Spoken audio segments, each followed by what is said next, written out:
Hey there, this is Dave again with another tutorial for materials. And this time we'll be talking about advanced bump mapping, creation and techniques.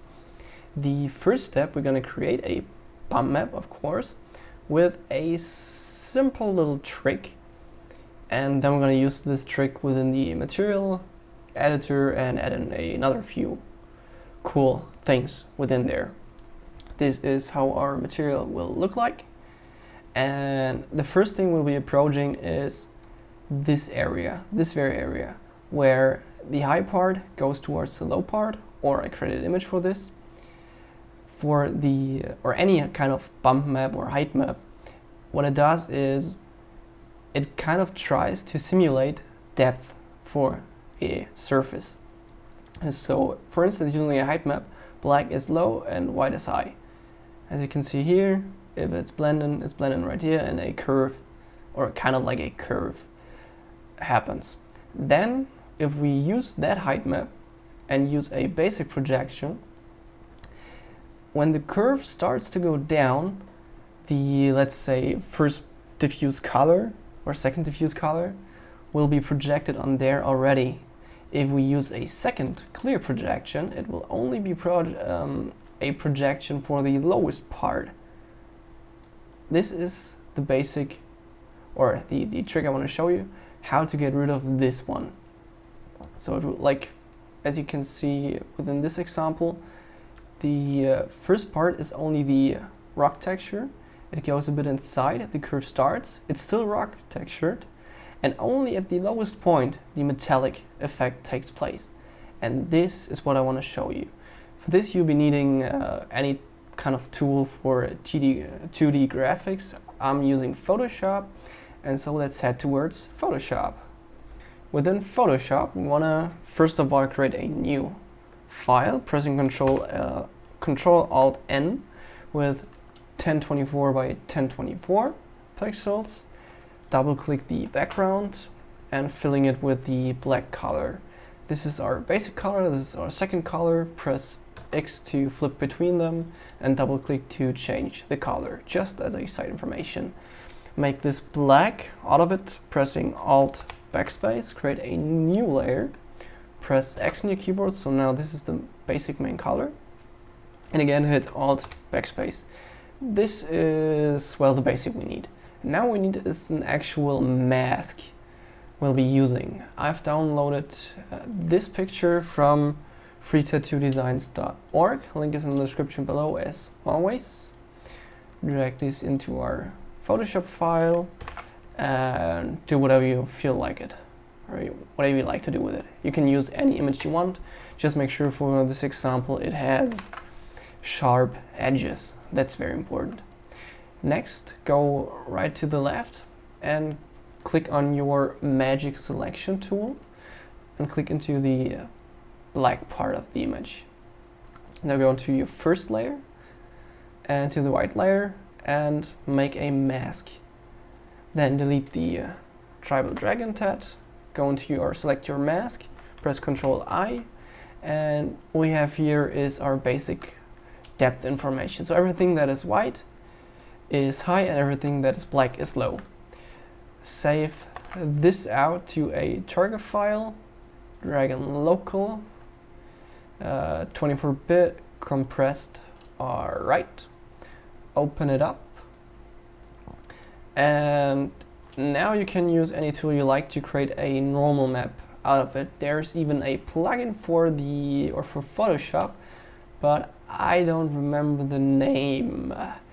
Anyways, I'm using Crazy Bump. Open it as a height map and play around, or play with the values. 35, 40 maybe, and intensity 30. Already tested it out, so I know what kind of values I have to take. Save the normals to a file, drag in local, perfect. This is the first part we have to do. Now, click on this, press Ctrl I, and then on the first layer, press Ctrl I.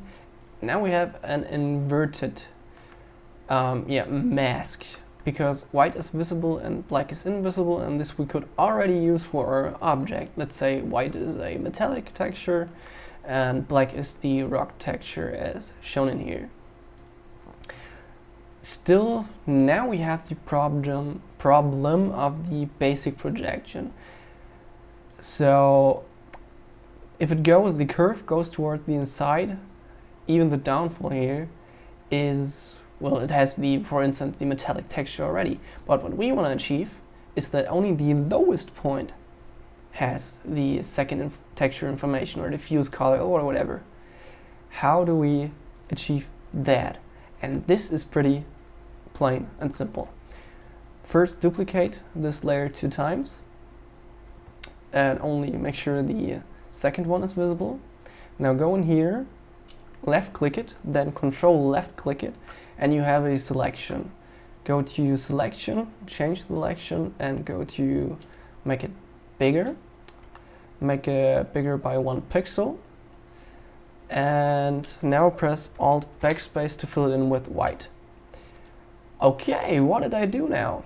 If we compare it to the first part, we've now got rid of a few outer pixels, resulting in the clear projection. So every pixel here around now has become black, meaning it's going toward the clear projection, but you never know exactly what is the right amount. So we go into the third part, go into the layer again, control left click, go into the change selection, making it bigger by 2 pixels this time and filling it with white. And now we have even lost more pixels. And this is the basic part, how you can make sure you have a clear projection instead of a basic projection. Which in some cases the basic projection is better, of course, but in our case we want this one, and this is a very, very good approach if you're working with any material like this one, where something is engraved into your object, for instance. Okay, now since we've got this, go to the first layer, hold Alt, left click and drag this right here. Another copy here, then select the first part with the second part, holding Control, then pressing Control E to make one entity out of it. The same for the other parts. Create a new image, 1024 by 1024. Go into your channels this time. And now we select this part, Control A to select the whole scene, Control C, go back in here, and we add this into our blue channel. Then we go back here, select this time the second one, Control C, Control V, go into our channels, now for the green part, and you may guess that the last one I'm going to copy into our red channel. Another project would be that you could also export every image right here, every one of these images, and then plug it into the channels. It's up to you, this is just how I do it. And now what we have here is a very, very cool mask, if you want to call it like that. I don't know what's happening today. Okay, and as you can see, this is the basic one. Then this one is definitely way smaller. And this is the last one. Why did I create 3 of these? Reason is simple, so we can play with them and make sure that we really get a great projection effect. Go into save it as a target file again, drag and mask, save it 24-bit compressed. And now we're done in Photoshop and we can go back to the Unreal Editor. Back in the Unreal Editor, we're gonna start creating a material. So yeah, what of all, first create a new material. I'm gonna call this Dragon FX because it's a cool dragon effect whatsoever. Next step will be to import our textures, which will be the dragon local and dragon mask. You find the textures in the description below. So you don't even have to like really self-create them. You can just play around with them to get the technique behind this. And then we're gonna open up the Dragon FX. and we're going to start creating our material. The first part of the material will be the diffuse, then we're going towards the local surface and the parallax effect we'll be adding later on. Okay, but before we go to the specified dragon textures, we want to have the rock texture. For this, I'm gonna be using the starter content. So if you want to create a new project for this, definitely make sure to include the starter content. If you don't want to, it's okay as well. You can use any texture you like to. First one we're gonna search at all is t_rock_slate.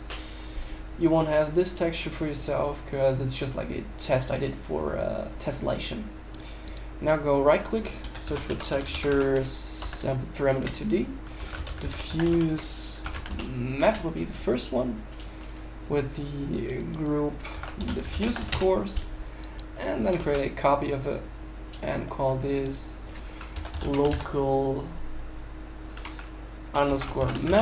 rock. You'll see why I do this. Click this and you select the asset from the content browser. Drag this up a bit to make sure you really see what's happening in your scene. Now let's say we go in to create another color. We'll search for vertex. Now what was it? Parameter and back to parameter. There we have it. Diffuse inner color. You'll see why I call it inner color. Change the group to diffuse and change for the local the group to local. Okay. Create a lerp because this is what we're gonna be using very often. I really like this lerp. Left L click on your keyboard and left click on your mouse. So hit L on your keyboard and left click on your mouse. Drag the diffuse map. Oh, we have to change it. Beg your pardon. Now it's cool. To the A and the inner color, let's say make it a grayish into the B. Now we're gonna use the mask we just created. Go into the textures, copy this, change the name to mask, and the group we're gonna also change to mask. This is the mask we created, with the bluish tint right here. And just make sure it's applied. Alright, pretty cool so far. Let's say we want to use the red channel first and plug this into our base color. With this we have, as you can see, a very basic material already. I can make it visible somehow, and there we go. This is our, well, cool texture using the mask. If we now, let's say we want to change the blue to our alpha channel, you can see it's bigger. The white part is definitely more than before, and this is what we'll be using for all the future parts of the material. Okay, now let's go to this, paste it in, copy paste it right here, and call this one not map rock but map dragon, and make sure we have the dragon local selected and select it to this one. The mask we're gonna control W use again, just so it's easier to have a look at what's going on. And again, you may have guessed that we need a lerp. This and this, and now we're gonna be using the blue channel. Plug this in here, and if this isn't enough already, we're gonna create a constant 3 vector, so 3 on your keyboard, and left click, and make the blue a 1. Put this around here. S on your keyboard, left click, a scale parameter is created, and call this local underscore intensity, because we only want to make sure that later on we can change as many values as we want. change the group to local and another lerp, and here we go. This is actually the first tip I want to give you, how to blend between two normal textures. There is another way to, let's say, multiply them, but it has already been shown by a tutorial video from Epic themselves, so I don't have to recreate it. But now you can see it's a very cool effect. We have a very cool map, and if you get closer, we've already gotten rid of this part being white. So instead of having this projection, we have this projection. But wait a second. Now let's say we use the blue channel, which is the biggest amount of white, and plug this into our lerp for the diffuse map. You can see right at the moment when it starts to getting inside, so the curve starts, it's already white. But if we use the changed one, where we've gotten rid of the outer white pixels, it's now starting to get white only when it's really deep. And this is, well, all I just did. And this way you can create a very cool bump mapping effect that is very clean. So definitely I recommend learn this process and use it. It's very, or it can come in handy. Okay, now we can do way more with this. Let's say we want to add a few surface options. Also using this mask. And then last part we're going to do is we want to do a parallax mapping.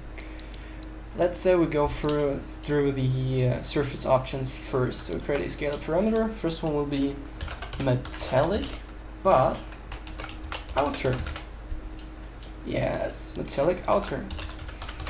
Surface metallic outer is 0 because we want the inside, the white part, to be metallic. I'm gonna create a copy. So we're simply gonna duplicate it, and this will have metallic inner, of course. Surface and set to 1. Go to our mask, hit Ctrl W, put this in between. Now we just have to add the other parts. So select these, paste them twice, and there we almost have it. Of course, change the names from metallic right here into specular outer, and set the value for this one to 0.2. The specular inner is 0, of course, because we already have the metallic applied. And then for the last thing, I'm gonna call this roughness outer, and the outer roughness is, let's say, 0.8, and the inner roughness will be 0.2. This is, oh, these are good values. Then again, create a couple of lerps and connect them. And now you can again use either, or use one of the outputs. And let's say I want to have the red one again, using this for all the alphas. So it's again inside, like really inside, and not just when the curve starts getting down. Rearrange them and plug alphas in. Now you just simply have to connect all of these parts to the respective channels, so metallic, then specularity, and roughness. And as you can see, this looks really cool. We're almost through with this. Now we're gonna add another part, which is the parallax map, and this is another trick from me. Right click, go to bump offset. Next to it, use the mask again. For this part, use the blue or the green one, it's up to you. Plug it into the height. And then we need another scale parameter, which we call parallax intensity, and set the group to local, and there we are. Then press 1 on your keyboard, left click, make this 100. Press D on your keyboard and make a divide. Plug these in the way I do, and plug these into your height ratio input. Why do I do this little trick? Because if you simply would use the height ratio input in here, it would be always a very low value, like 0.005 or 0.0005.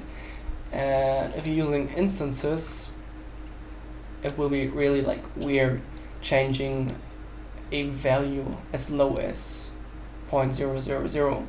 And that's why I did the divided through 100. And now you can use a value between 0 and 1, and the effect changes slightly. Where 0 is like basically no effect, and 1 would be very intense. Set back to 0.2. Now we have just to plug these into our other maps. We don't have to plug it into our masks, just our maps. So this one and this one right here.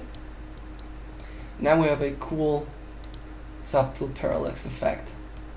If we now set the value from here to, let's say, 2, it's very unrealistic. If we set it to 0, there's actually like no effect. And we now set it in a value between 0 and 1, we have a slight change, and we can tweak it. And using the divide through 100, it's easier to just work with the value of 0 between 1 instead of 0.0000. Okay, this is our cool material. Now I'm gonna work some magic, and I'm gonna make this tutorial look really, really cool.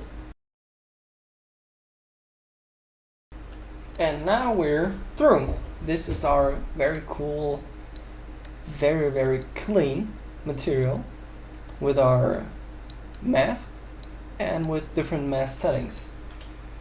For instance, the blending will use the biggest amount of white, and for the inner parts we have gotten rid of a few parts, so that we really, instead of using the basic projection, we have now a clear projection where only the very, very low parts of our material are colored, or in this case metallic-like looking. This is our material again, very clean. You'll find the material again in the description below, an image, so you can easily reproduce it. And now we're gonna just apply this one once it's done compiling again. Let's say we're gonna add it to Dragon FX to the higher part. It's compiling again, of course. And here we have it. Our material using advanced, or I'm just calling it advanced bump mapping. And we've gotten rid of the problems like many textures from other games I've seen had. And yeah, that's pretty much it. I hope it wasn't too complicated. It was complicated for me because it was a lot of work to put this all together. And if you have any questions at all, just please ask them. Use the comment section if you want to ask anything, or if you have any other advice to this. I would really appreciate it. And this will also be one of my last material tutorials. For actually, I've gotten out of ideas. I mean, I'm working on a few projects, and still a lot of the things I used have already been explained in other tutorials, so I don't see the need for just reproducing these tutorials. The next part will be about heat within materials, talking about the black body of expression within the Unreal Engine 4. and afterwards we'll be going through basic input, player input, and scripting it all, and creating a own little cool, funny game. I hope you enjoyed this tutorial, hope it wasn't too complicated, and see you guys next time. Bye!